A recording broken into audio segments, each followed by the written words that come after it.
Welcome back. Welcome back, guys. I'm really glad you tuned back in after the last episode. I don't know how that went. This episode's going to be a little bit more of an expansion, a little bit of an expansion off the last one, but in a huge direction. I'm Jen. I'm Jess. And welcome to the Black Sheep Podcast. We are going to be talking about climate change. Dun, dun, dun! And how we solve the problem. What problem? There was never a problem. The climate change hoax, should we call it that? No. We're going to name it after the documentary that kicked it all off for me in 2008. The Great Global Warming Swindle. Yeah, that was good. 2008. Mm-hmm. Well, the climate crisis propaganda has been going since I was in elementary school. Like I was indoctrinated into that from a young age because it's been going since the 70s. The environmental movement. Right. You know, the environmental movement, we should just cite, wasn't bad. There's a lot of, you know what? Guess what? You should not be dumping your toxic factory fuel into the Hudson River. You shouldn't be dumping it into Lake Erie, Lake Ontario. All of our waterways in southern Ontario, in Ontario in general, are polluted. Okay? The environmental movement, like every other movement, starts off with good intention and then gets hijacked by radicalists. And so the environmental movement was originally, hey, let's not cut down all of our trees and not replant them. Let's not drain our resources without thinking about, hey, they take 25 to 30 years to regrow. So we better replant as we cut. Hey, that makes sense. Let's not dump toxic fuels into the waterway. That makes sense. You know what this reminds me of? Our conversation around feminism. Because it's a similar playbook around anything to do with the environment is encompassed under the same umbrella. And so that's why a lot of people can get on board because there is a lot of good and there's some value to concerns. But then once it becomes all consuming of the same, help me out here. Well, it's Marxist. It all comes down to a Marxist agenda. So they accomplish their task. What do you fight for? Okay, gay rights. It's the same playbook. So you have gay rights. You get them. All I wanted was to get married. Okay, so I'm married, and now, well, that's over. So we better make men women and women men. And if you disagree, then you're not part of it, and you're radical. So it's every agenda is when they hit their peak or when they gain so much momentum and power, that's when these dark entities start attaching themselves, and the whole movement gets completely taken over, infiltrated. Yeah. But it does seem interesting, doesn't it, that all of these topics are basically written out of the same book because they're all the same playbook. One thing that turns into some big, huge thing that it was never meant to be. Right. And you get people emotionally invested and then we'll fight each other. So a disclaimer, I'll just start with that again. This podcast are from our views and from our life perspective experience only. From our hearts only. Should I be this way? Is this the best way to say it? Face me. Face her. Okay, so Jess. Yeah. Why are we having this conversation today? Okay, so early, I'll say 2008, I start my online activism career begins on Facebook, and I'm very concerned about the polar bears. I'm very concerned about the environment, because like all things, there's truth in it, and I am concerned about how we take care of our planet. Yeah. I am an outdoors woman, and I do enjoy and love nature, and I want to take care of the environment. My dad raised us to never litter. Like, you always picked up litter, even if it wasn't yours. Right. The 80s the campaign was don't be a litter bug. Right. Remember that? Anyway, so I started my online activism career. I started to get very nervous because I'm buying into this narrative that they're pushing. This is when I'm like waking up to things, but I'm not understanding that everything is literally every single movement is a psyop. I'm really not understanding that. So I haven't connected all the dots yet. Right. And my brother sits me down and puts on this documentary, and it's called The Great Global Warming Swindle. It's a documentary by Martin Durkin, and it was released in 2007. And an hour and 15 minutes later, I feel this immediate sense of relief. That, okay, what I've taken away from this is that, can I just say a few major points that I took away from it? Sure. Okay. It's our podcast. I took away from it that climate is controlled by the clouds. The clouds are controlled by cosmic rays. Cosmic rays are controlled by the sun. The sun controls climate. Okay, so that was my biggest takeaway, that all of the things that I think are true are not necessarily true, that there's a lot of misinformation, that the sun drives climate, and climate only means weather. So they take a lot of things and they misinterpret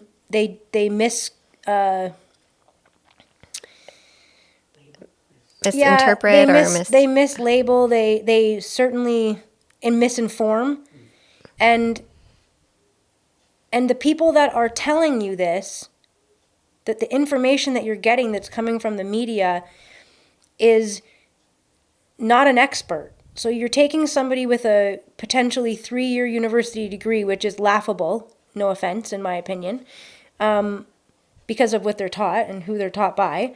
So you're taking somebody that goes to school for a few years, and all they're doing is reading, likely, the review of a paper. They're not even reading the paper itself. So then they turn and they take one line out of a 15,000 word paper. They take one sentence, and that's your headline. And it's... Well, because it's eye-catching, right? Like and it talked about how when media became digital, it all became about clicks. So the headline has to capture the reader, and they have to get that click.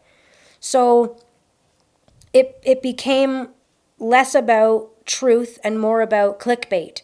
And so these reporters take this one piece of information and they've run with that, and it's not even what the paper said.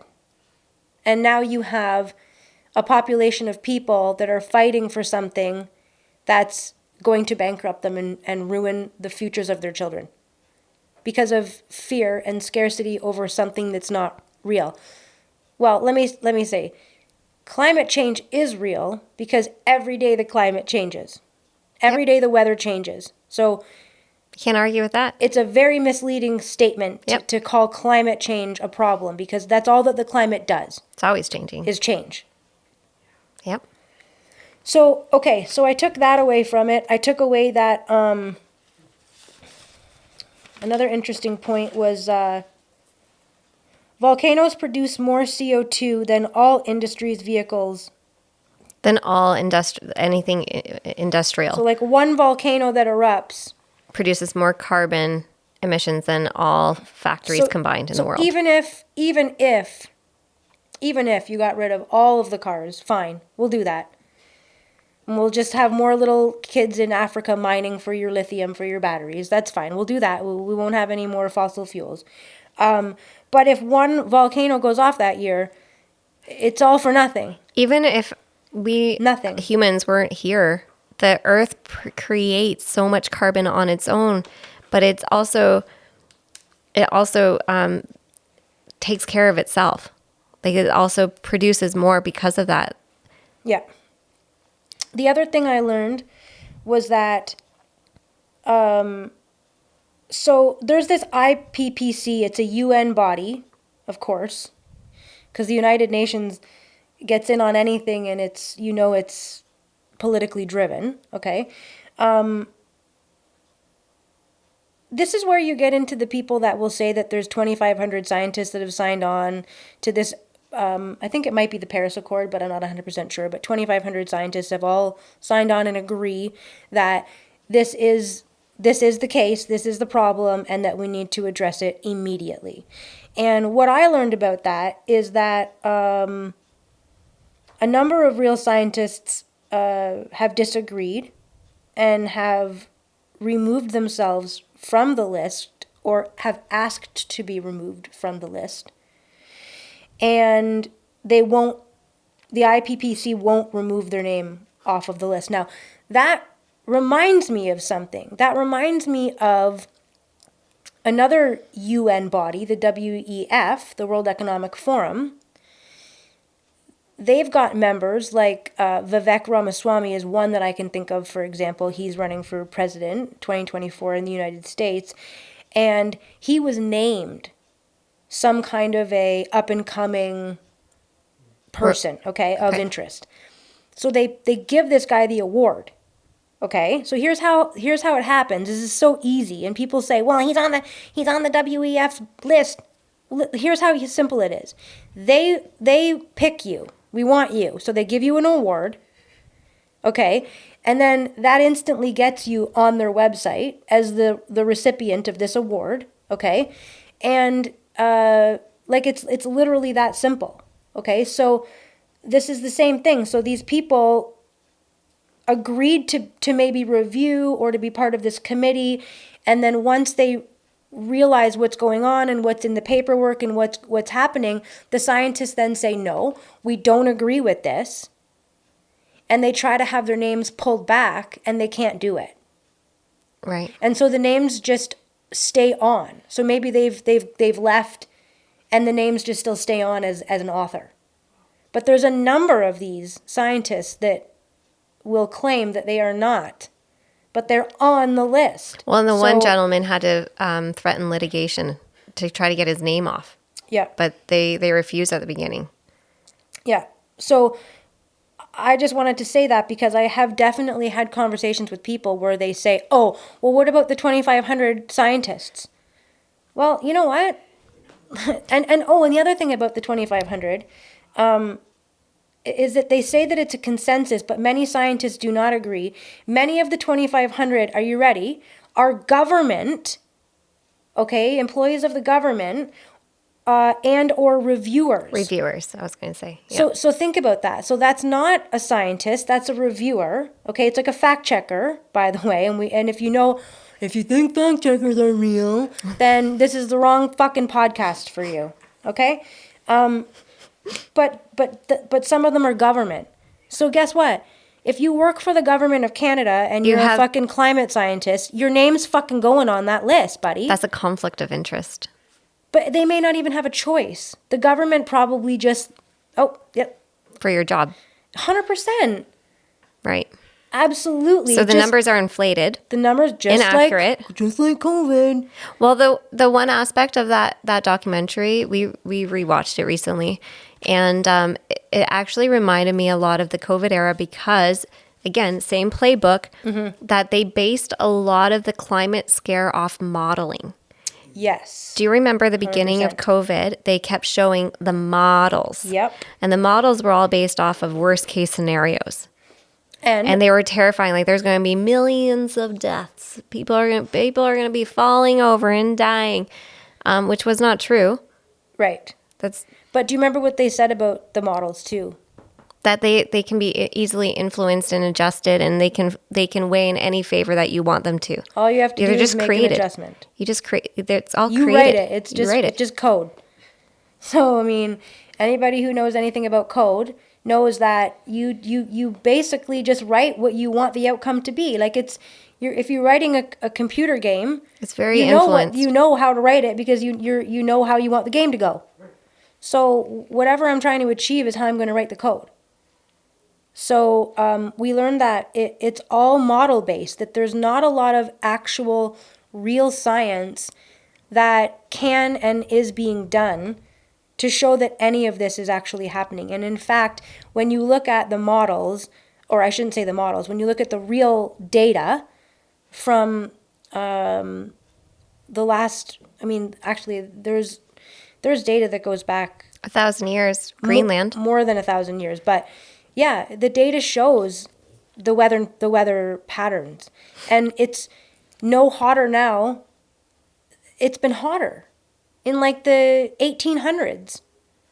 Yeah, what we know now is that the Earth naturally goes through warming and cooling periods, Naturally. right? And Greenland was 1,000 years ago. It was hotter than it is today. Yeah, there was the little ice age from 1000 AD to just before 1500 AD. And you had the Thames River completely frozen over. And you had, and then, by the 1700s, you have vineyards in London. That's impossible if the Thames River is freezing over. So it just shows that 1 year the climate could be, you could go through a 20-year period where it's quite cold, and then you could go through a 10, 15-year period where it's like now. Winters are not the same as when I was a kid. They were much more harsh. Mm-hmm. But in 2010, when I was pregnant with Evelyn, we had one of the worst winters we've had in 50 years. It doesn't mean that it doesn't happen. Right. I think we're just going through a naturally warming period. Although it's interesting because they've changed the name. It was global warming. Mm-hmm. And then before that, wasn't it global cooling? Or there was something? No, but we were cooling. That was the problem. Cooling. They called it global warming, but the Earth was getting colder for a period. Okay. In the early, I think it's the early 2000s, it was colder. It was a couple of degrees up, or not, I shouldn't say degrees, that's not true at all. But it was a percentage up or something. And so it was like, you can't really call it global warming because it's up and it's down. That's what weather does. So they had to change the name to climate change. Which is, of course, what it does. Right. Every day. Yeah. And the Earth is always balancing itself out. That's what nature does. Yes. I think moving to the farm and being more immersed in nature, I watch how it balances itself out. That's what it's supposed to do. It's just like... It's designed to do that. Like everything, though, right? Yeah. The positive and negative, it has to balance. So it has to. It tries to have... The weather wants to have an equilibrium. So it's always trying to get back into harmony. Mm-hmm. It's always trying to do that. Playing devil's advocate, what about the people that say because there's more people on Earth? Okay. Population. So the truth is that people are creating weather change. They are. We are warming. People are emitting. We are making more carbon dioxide, but here's what people need to understand. Okay? 1 second, please. We are changing the climate. I can't find it, but I think it's... But what you need to understand is that out of all the gases in the atmosphere, okay, carbon is 0.054% of the gases. So you have to understand that. That's what people do not understand. And even if I'm wrong, and it's 0.54%, it's under 1%. But it's less than less than half of a percent. Mm-hmm. Okay, but I think it's 0.054. But it could be 0.54. But either way, okay. That's what you have to understand is that it's that small. If I made a pie chart, I wouldn't even be able to register what amount of carbon is the atmosphere. Okay, so we have to establish that first. Because I think people are not clear on that. I think people think that this is something that it's man-made.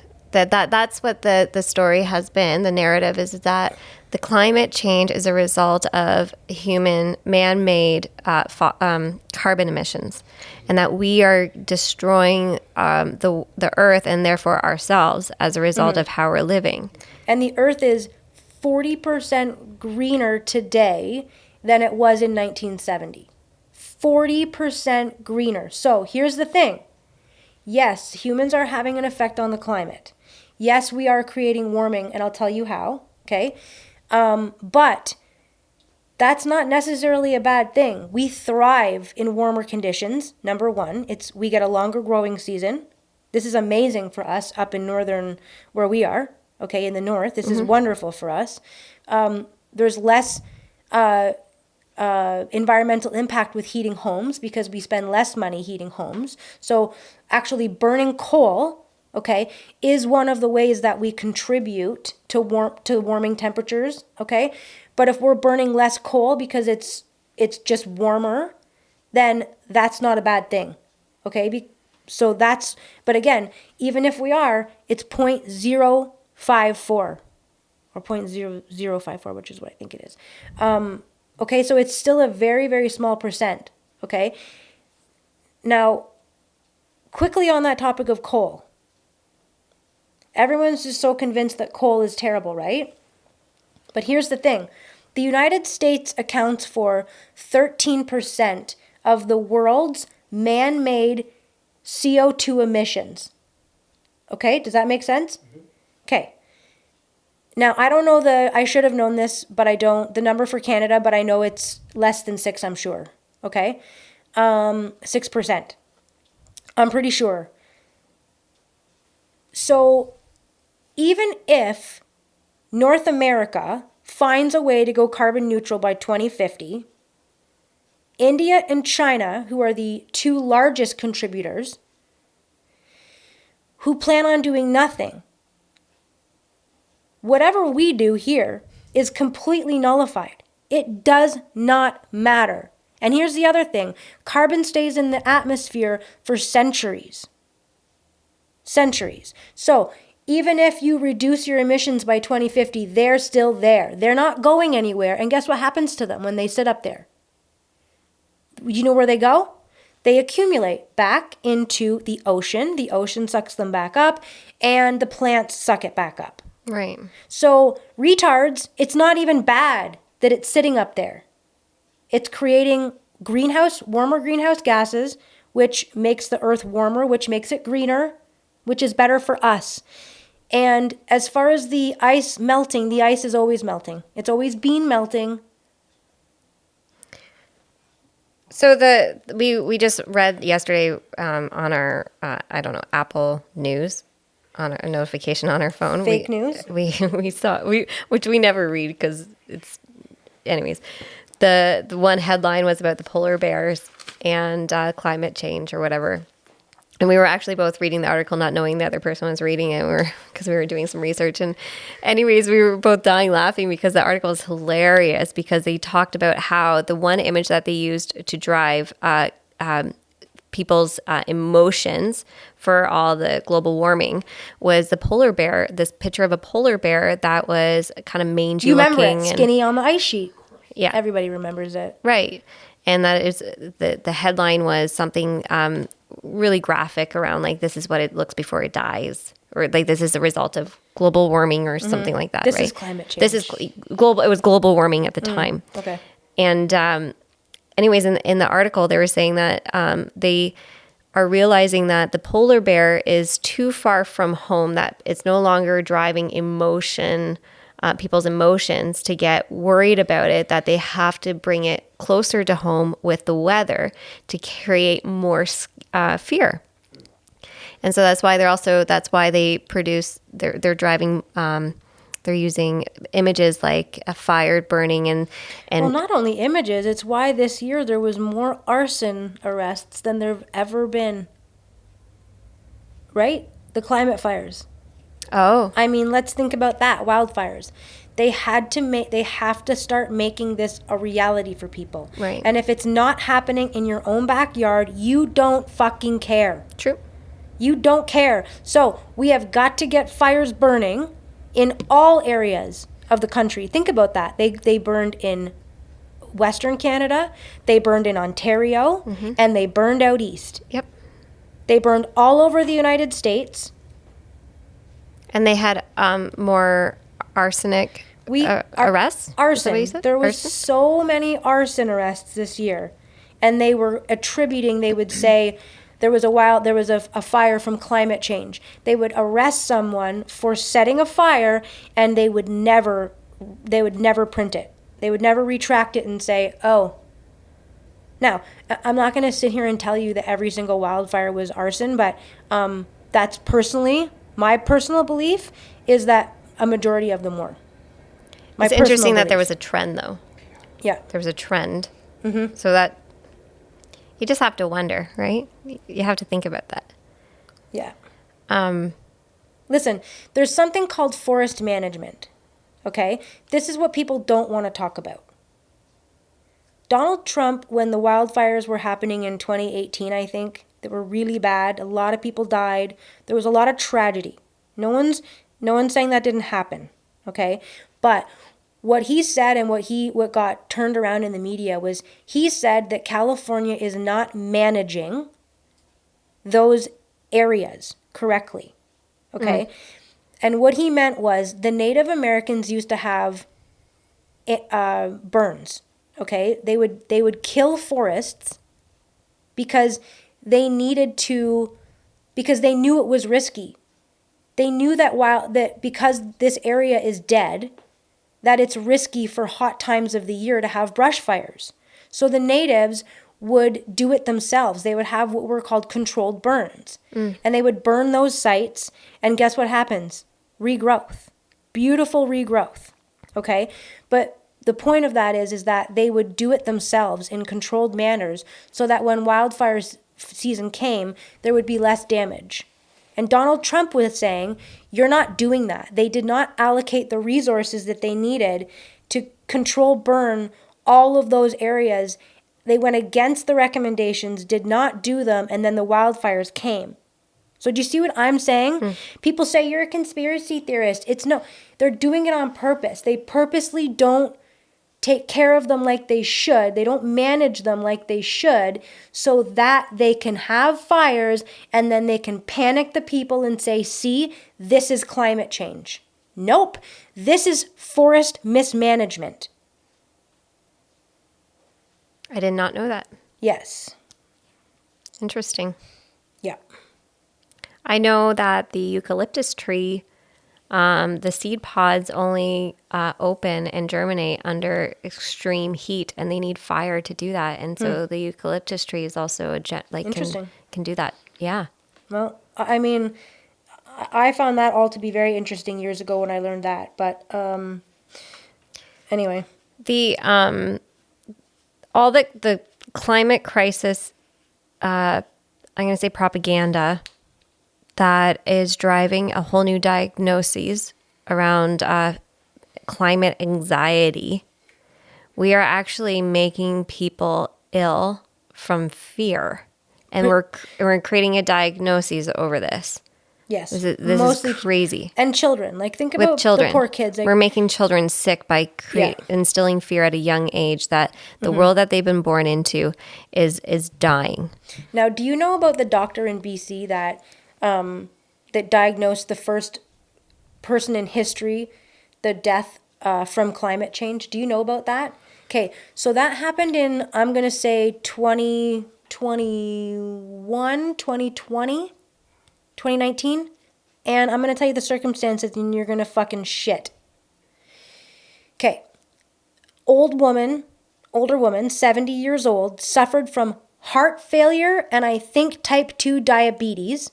Okay, lived in a caravan without air conditioning, and it was the middle of the summer, a heat wave, and he diagnosed her with climate change. That was the cause of death. 2021. But they don't tell you, I don't think, in the article that she had type 2 diabetes and was in heart failure. And was living in a caravan. And probably took the jab. Oh yeah, probably vaccinated too. P.S. Well, that is the same playbook again. The same playbook with the hospitals testing during COVID era.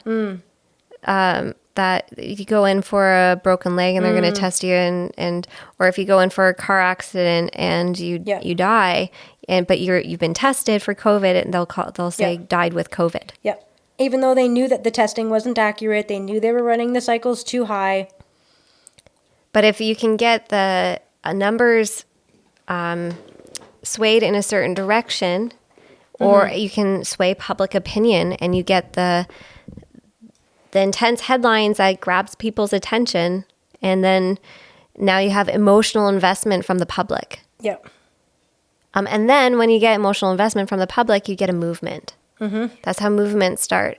Yep. But that it's just another way that we create division amongst us. Problem, reaction, solution. You got it. Yep. I want to say that I am correct. It is 0.054%. Think about that. Like, fucking think about that. Use that analogy, the car analogy. Okay, so that's like, there's something wrong with my car. Okay, the engine, it's the engine. It's probably the engine. Okay, but on my back passenger tire, 1 of 5 of my lug nuts is loose. And I'm going to focus on the one lug nut that's loose. And that's what I'm going to focus all of my energy and attention on to solve the problem of the broken car, is I'm going to focus on that one lug nut. So we've got 1,000 other things that we can do to focus on the environment. Replanting trees, Regenerative farming. water cleanup, like, right? I mean, one thing in general that I can think of that would be so important is to be able to take salt water and turn it into drinking water. Like, I've lived in the Caribbean where water is hard to fucking come by. Really hard to come by. And it's everywhere around you. I thought I saw. You saw him. That's It's been true. done. It's been done. But why isn't that being invested? Because it's they all end up dead. They all end up, anybody who makes a water car, anybody who does anything that puts them in jeopardy, ends Free up energy. dead, or they pay them $1 zillion to get the fuck out of here. Shut the fuck up. It's mine now. Get out of here. Okay, when my whole life I definitely grew up with climate fear. When like, I first, yeah, sorry. I was a huge environmentalist all my life. Like, I remember working for a job that they didn't recycle at this building, and I was like, this is ridiculous. So I put out recycling bins and took the recycling home and sorted everything myself, and for like a huge organization. I've always been an avid recycler. I'm like, this is the one way that we can look after our land. That makes sense, though. But because that makes absolute sense. In 2025, London's garbage facility is going to be full. The landfill's full, and they're looking for another place to bury garbage. Even though we said, hey, can we do chickens? Because chickens, guess what they do? They reduce waste by the tons. Like, tons. And, oh no. We hardly put out any garbage because of chickens. Yeah, we don't. No food waste. Or like even like a green recycling, like a recycling program. Like these are just like, these should just be basic things that we as a society should be investing our municipality money into, right? Not taxing carbon. You guys, are you hearing this? 0.00. It's not, Sorry, we're not that's addressing not that. 0.054. Yeah. This is crazy. You're taxing me and bankrupting me because of 0.054% of the gas. But the liberals' political platform is around carbon emission, like taxing, higher taxes for everybody to disincentivize large corporations, large businesses from producing carbon emissions. Okay, even though here, I'll tell you the best carbon emission story you ever heard in your life, okay? Okay, so carbon's bad. Coal's bad. We don't burn coal, right? Fuck coal. We're too good for that shit. So instead, we mine coal here in Canada, which means fossil fuels, guys. So big fucking heavy machinery going into land, destroying the land, digging up coal with all of our diesel machines, fossil fuels. Then we put all that coal onto ships that run on diesel fuel, and those ships go to China, drop off the fucking coal. So guess what they do with it?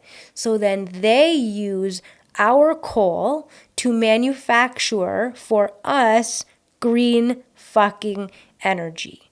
So then in their factories powered by coal, they make our windmills, because our blue collar guys here in Canada aren't fucking building them. They're building them in China. Okay? They're building our solar panels in China, and then they're shipping them back on ships that run on fuel. And then we're better than everybody else because we have solar power that was made in China from coal that was brought to you by Canada. How backwards is that? That's so backwards. And we all can't afford to buy food because of this system. Yeah, because this is what we're doing. we're emitting too much carbon. Yeah. Because we drive a gas vehicle. Yeah. Gas powered vehicle. Yeah. I used to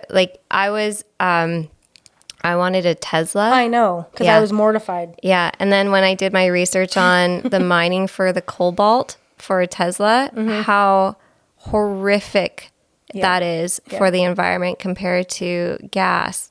Yeah. I was mind blown. And that really woke me up to the environment, the fear around the environmental crisis that's happening. I think we are, as humans, we're also responsible for what we're buying into and paying for a smartphone that, like we can't be, we're not perfect. We've been brought up in systems that hold us into this dependency of this cycle that creates more waste and all that we can do is not participate in it as much as possible. Yeah. And, regenerative farming has taught us so much around how everything does work in harmony. And when we, I use the wood ash from our fireplace, I create a bird bath with that, or I'll put that back into the garden as compost, and it just regenerates the land. And if, like everything works in harmony here on the farm. And that's how we contribute. But the amount of incentives for regenerative farming practices. Zero. Nothing. Can't even get trees, people. You think that this fucking government gives a shit about the environment? I've got 10 acres that I would have just forested, and I said, I'll make this a forest. That's what, right? That's what we need. I'll make this a forest. You think there's 1 million trees. Oh, look at all these 1 million tree programs. Where do they go? Where's the 1 million trees go? Because I can't get one. Not one single fucking tree. I've been on a waiting list from Upper Thames for almost 2 years and haven't heard one word. Or even just farming, like growing our own food. Nothing. Incentives around that. Nothing. Even Big for food- lesbians, even for lesbos. Big food industry, Nothing. though. There's no incentives for programs of learning to grow your own food. Nope. You imagine if we focused more on eating in our own season and eating food from our own country. Can you imagine if the government incentivized personal gardens by saying, okay, we're going to give every household $1,000 towards a home garden. Think about that. $1,000 towards a home garden instead of all these fucking Rebates with your own money.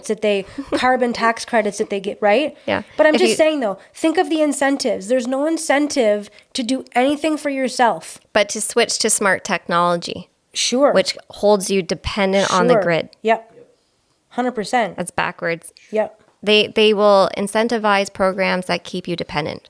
Yep. That's it. That's what we've learned through this whole process and through our research. It's all around keeping you dependent to the systems. Not victims, keeping you a victim and being dependent. Yeah. Yeah. And anything too independent, they've got a kibosh. And that's why, you see them trying to get everybody out of farming. Now that people are awakening and everybody wants to be on a farm, they're trying to, like hell, to fucking get everybody into the city. Pushing hard and fast. Mm-hmm. Speaking of those, we could talk about the agenda. We could talk about, that might be a good time to go into the UN Sustainable Development Goals. Sure. Okay. I'm going to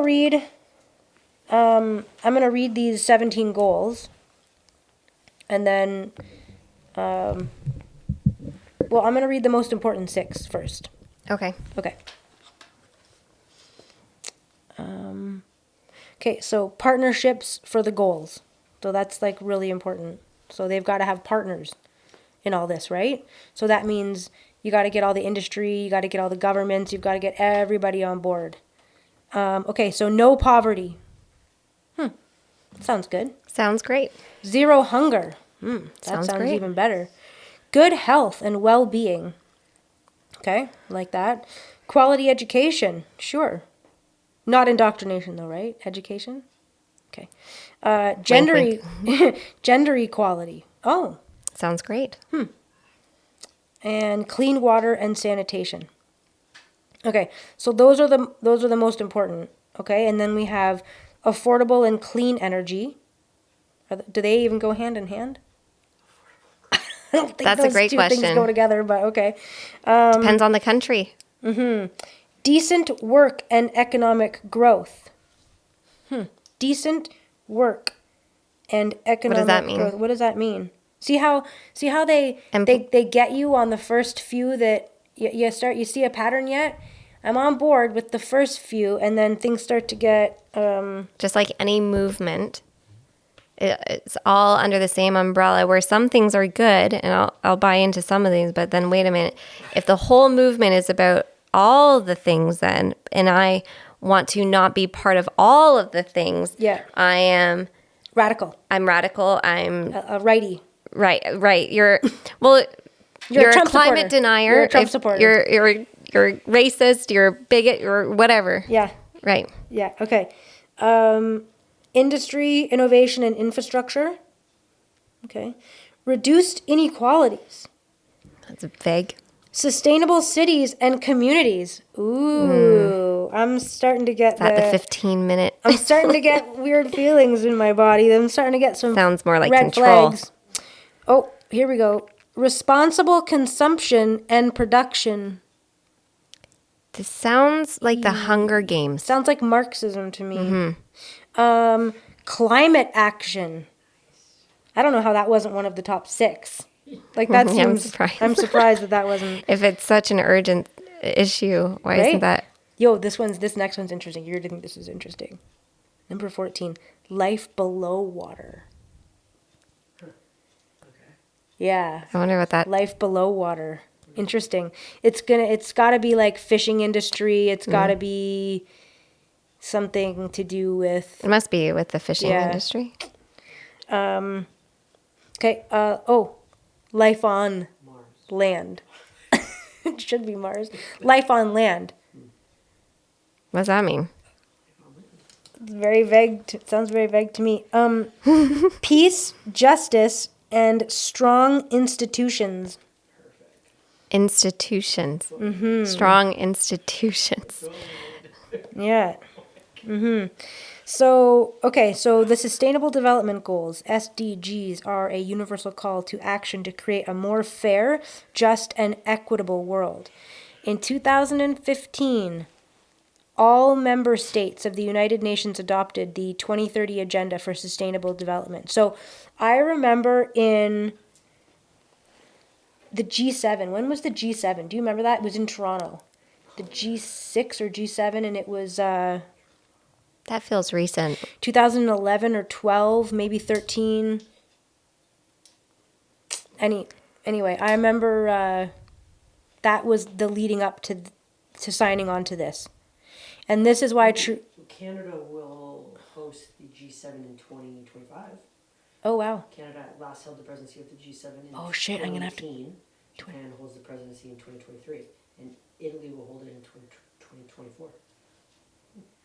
Okay, well there was one in Toronto in like 20 I know it was after I moved to Meadow Ridge, so it had to be 2011, 12 or 13. 14? I don't even know what is the G6. Well, it might have been G7. I might Anyways, what was your... Anyways, the point is that I can remember the protest it was about this, about Agenda 2030. And my point is, it was around when Trudeau was Elected? being Or... groomed as our next. Okay, because I don't think that the Conservatives, I think that, It was happening in 2015 too. and okay, The climate agreement, yeah. So that was, yeah, okay. So, anyway, my point was it was just everybody was starting to, people were starting to talk about this Right. in a not fair manner.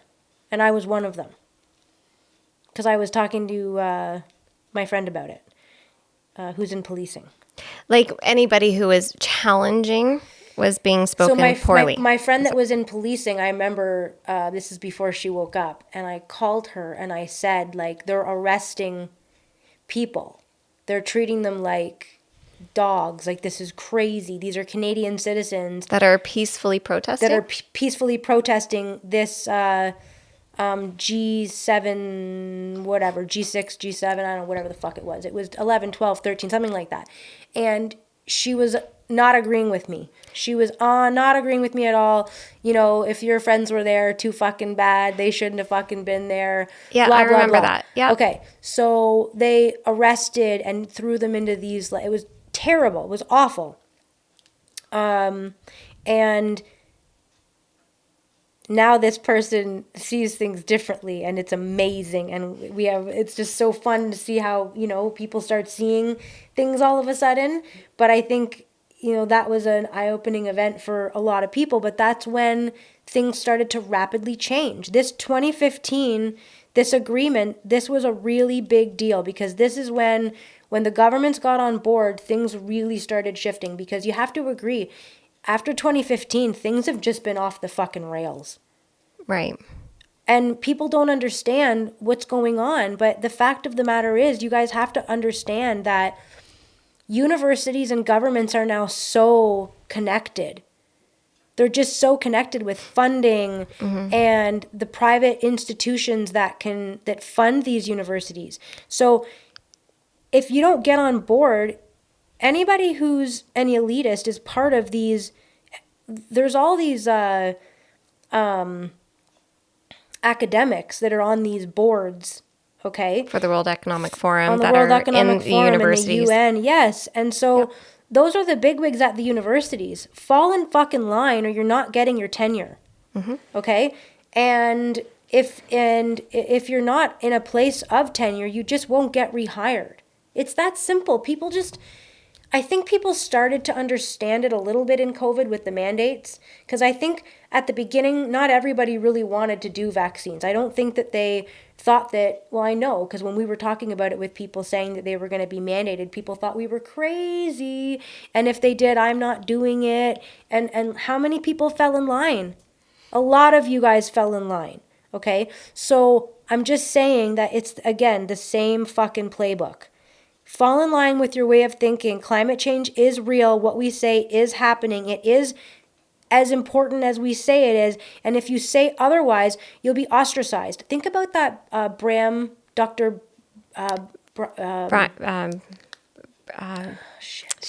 From Bridle. Sorry, homie. Appreciate all the work you did. I can't say your name, and nobody, I love him. Nobody ever can. Every time I hear that guy talk, they always fuck his name up. But he was completely ostracized at Guelph. Like, they destroyed that guy. He was locked out of his lab for like a year and a half. He was a professor. They all bullied him. They all made fun of him. They all destroyed him publicly because he went against the narrative. And this is a guy his whole job is virology. Like, that's his life. And this was colleagues that were harassing him. Colleagues. Colleagues. Other university professors. Like, how crazy is that? And the denial of the scientific method, because you're pushing a certain narrative, and if you speak out against that narrative, you're name called. This is bullying. It's bullying and it's gaslighting.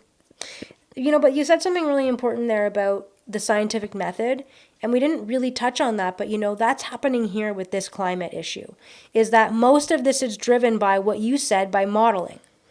And there's not a lot of climate science going on that's actually showing this data. They don't have clear, concise evidence that shows, like Greta Thunberg said in 2015, that in 2025, the water level would be, I can't remember, but something to do with the water level, we were doomed. Guess what, homie? Nothing's fucking changed. Things have come and gone, and we're still okay. If if you didn't know that, if you didn't watch the news, would you have known that there was a pandemic? If you didn't watch the news, No. would you know that the climate was in crisis? No. No. And here's the other thing. I just put this together. 2015 is when these goals come out. Okay, in Europe. Okay. That's the year that Greta Thunberg came out. And that's the year that she started the school climate for strike. Look it up. That's fine. I know I'm right. It's fine. What was the connection you said? Okay, so the connection is she's connected to the UN, obviously, right? We know that, okay? She's connected to the United Nations. In 2015, that's when they release, and all of these, everyone has to sign on, okay? But we don't care still, okay? Canada's signed on and agreed to this, but no one cares. Citizen-wise, we don't really care. We need something to grip us. We need something to emotionally attach to. To get you invested. So 2015, little autistic Greta comes out, breaking the law in Sweden by skipping school, okay? But what you don't know is 2018. 2018. Okay, so what you don't know about that is that you don't know who her parents are. Her mom's 100% Illuminati. That might have spooked some people, but 100% Illuminati. Her dad, he's an interesting character as well. He now writes, oddly enough. He's taken up writing about climate. So that's interesting. But that whole thing with her in 2018, striking for climate, again, people need something. We can't use the polar bear anymore. The polar bear is not working. It's too far away. And we need to get the children. We need to have the children attached, especially there's so many kids with autism now because of vaccine injuries that those kids are obsessive, right? Autistic kids are obsessive with things. So a lot of autistic kids are attached to either gender queer theory or they're environmental activists because they need that. They attach to and obsess over something. So a company actually was hired to promote her. This is not random. Okay, the first article, I watched a mini doc last night on what happened. And it's this guy that walks by her and sees her striking and takes a picture and you got to see who he tags. He tags Al Gore. Coincidentally, the guy that took the picture that owned the company was on a board with Al Gore. So it's all tied together. Was that when we watched the video of her getting arrested, but then we watched the footage of how they actually we watched the video of it was amazing. It was all set up. So it shows the news view, okay? And and then it shows rewind and then it shows someone else's camera view from behind the scenes. And she's chit-chatting with the cops and standing there having a good time and everyone's laughing. And then they say, okay, we're going to get going. And she goes, okay, how do I stand? And the cops go to grab her and, well, we want you like this. And she's laughing, oh, okay, like this. And then they say action. And then, they start walking away with her. And then her face goes... It was exactly the same during COVID when all the presidents, prime ministers were together at the big conferences. Yep. And behind the scenes, they're all shaking hands and having drinks together and hanging out. And then they go, oh, cameras are on, stand, 6 feet apart and put on your mask for... So good. Here's the show. Yep. And who said it's not what people see, it's what they believe. It's what's that quote? You know what I mean? It's what they... It doesn't matter what they know, only what they believe. I don't... Oh, it'll come to me. It's not important what they... it'll come back to me. What you look at that matters, it's what you see. No, that's still not it. Maybe it was off the Hunger Games because I watched it recently, so it's on my mind. I can't remember. Anyways. Okay, well, can we get back to... Maybe we'll get back to this. Where are we at for time? An hour. Oh, we're an hour. Jeez, I feel like we haven't even started yet. Okay, well... Well, I haven't even gone over. Can we take 10 more minutes? Yeah, for sure. Yeah, okay. Because I want to talk about. What do you guys think? I think it should be an hour and a half each episode. Personally, I don't I don't listen to podcasts if they're less than an hour because it's not worth my time. I can't get enough information in an hour. I need more. I know, but not everybody is outside listening to podcasts while they work. Well, they should be. People are You just should like be listening to catching me. up on their commute to work. Well, you should just be listening to me all the time. I want to talk about Judith Schwartz. She's a journalist and an author, and she was on Wise Traditions podcast recently, and her book is How Cows Will Save the Planet, How Cows Save the Planet.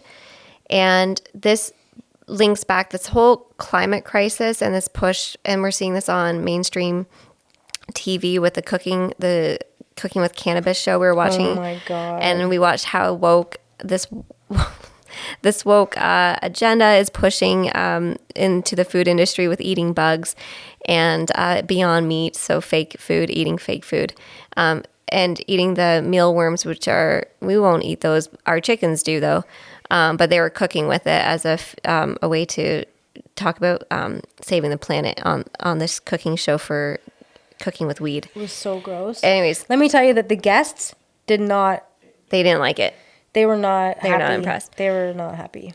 But this whole push for saving the planet under the guise of climate crisis is that the future of food is eating bugs and not eating cows, because cows burping or burping methane is a huge contributor to the carbon emissions. And it is a factor. Like that, I'm not gonna lie. Like it is. Like methane is a gas that does it is problematic.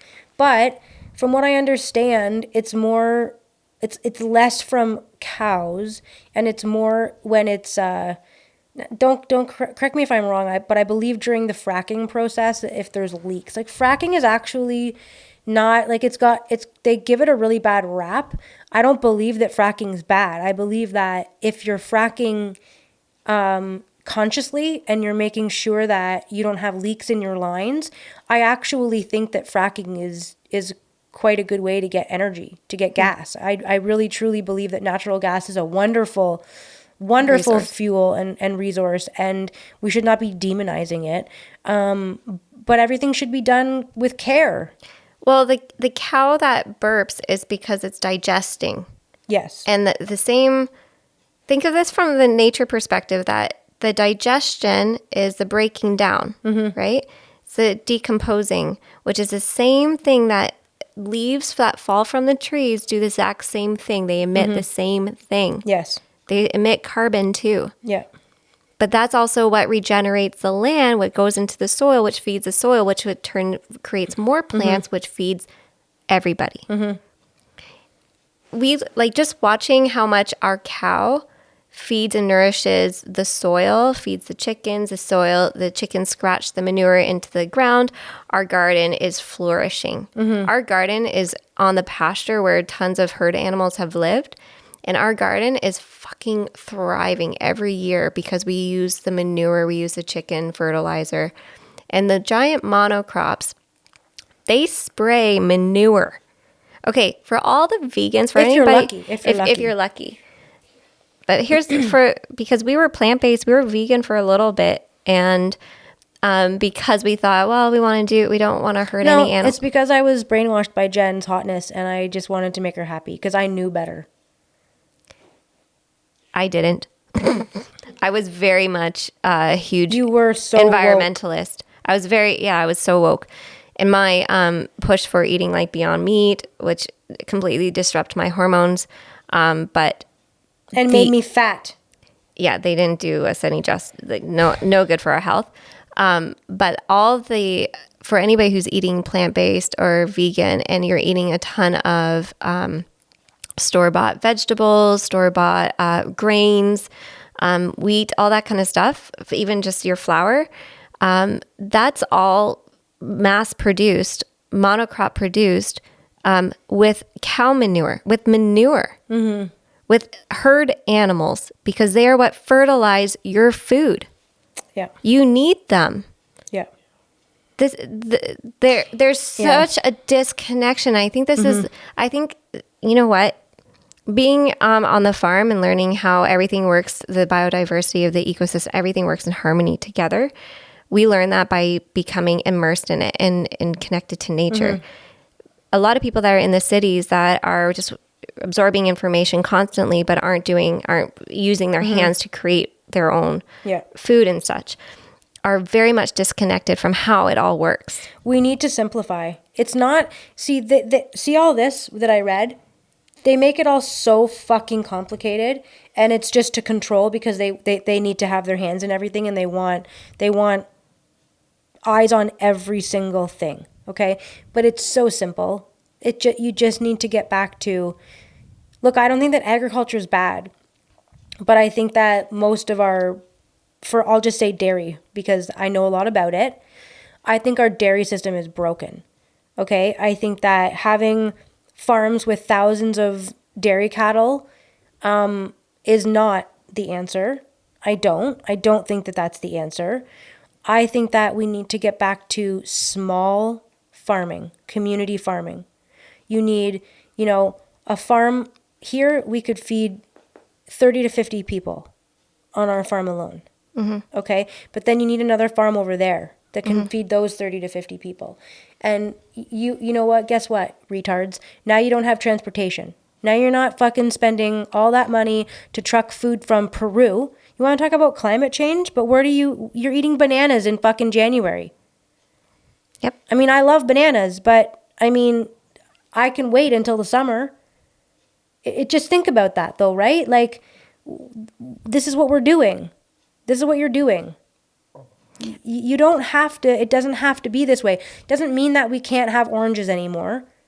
It doesn't mean that. It just means that we've got to get back to having some conscious consumption. Yes. And doing, if everybody could do 30 to 50% of their own, it's really not that much. 30 to 50% would be having a small backyard garden and canning and doing, trying to get your tomatoes and your beans kind of thing and take away that so that you're not buying frozen, corn and peas. And we're not designed to be eating all of that stuff anyways. We're designed to be eating seasonally. We're designed to be eating food that we grow, like that's local.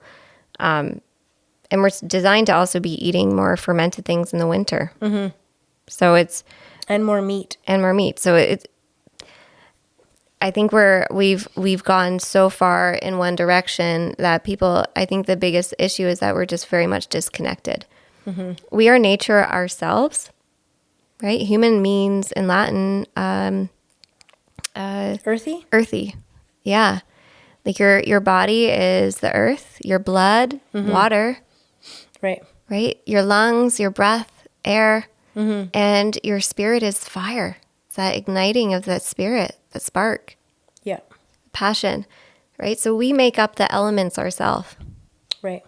And so I firmly believe that the earth will heal when we heal ourselves. And part of healing ourselves is connecting back to nature, knowing that we are nature. We are and nature is we divinely are so disconnected. perfect, and it heals itself. And it regenerates itself. I've just did this essay on the benefits of connecting with nature. And, right, I mean, you guys would be fascinated to learn some of the statistics that we heard. It was crazy. Around mental health? Yeah. Yeah, I just paused at the perfect time. Yeah, it was just 20 to maybe 40% more ADHD and 40% less time outside. So the two are like connected, just huge connections. And I was pretty shocked to hear about the percentage of kids that how much time they're spending, the correlation between kids with mental health issues and TV and video games versus the kids that were living kind of either in the country or being raised outside. Right. The correlation between kids that are in nature and mental health issues are like, I don't want to say non-existent, but they're very low. versus the kids that are inside on video games and watching TV all the time. It's just astronomical, the connection. Yeah, it's interesting. Like literally nature cures you. It does. It's like going out and breathing your biome. Like when Abby's sick or when we have anything stuck in our lungs, I'm going outside and breathing in the outdoors first to help clear it. Mm-hmm. Breathe in my biome. Yeah. But no, stay inside. Yeah. No artificial light. Right. Don't open the windows. Don't have any fresh air. Right. Take all the drugs. Right. So anyways, this whole episode, and we didn't even touch on like half the stuff that we had researched, but from our own perspective of being environmentalists and attending protests and being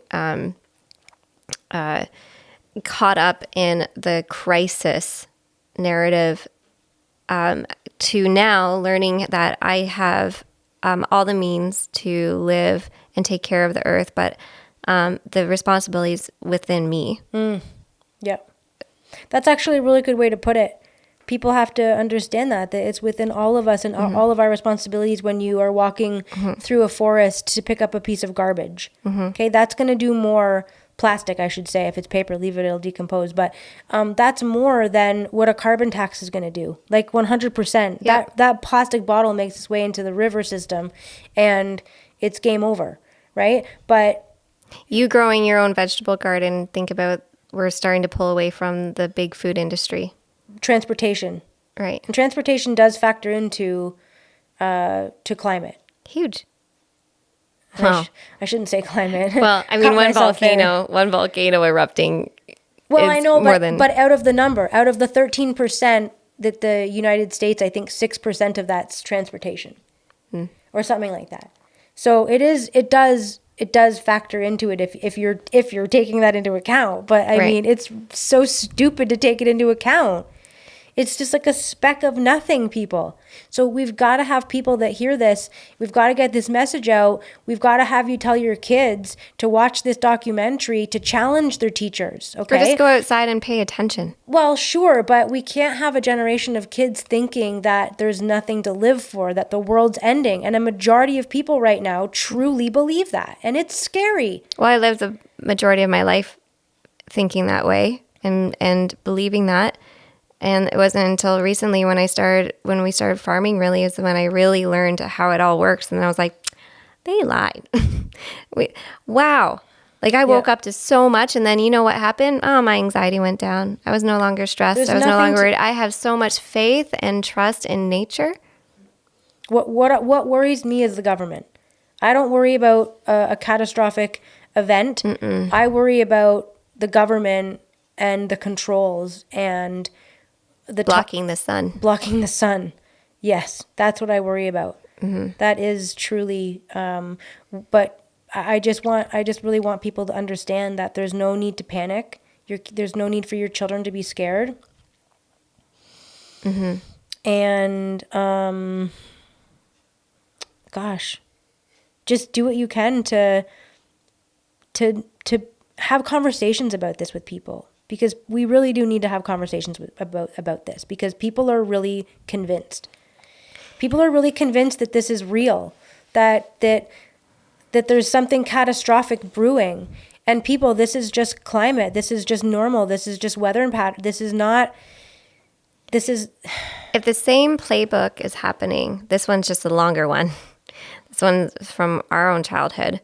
But if the same playbook has been playing out, you can watch for the patterns of how anybody who challenges the narrative is ostracized, demonized, deplatformed, whether they're talking out about gender, talking out about Black Lives Matter, talking out about COVID, talking out about climate change.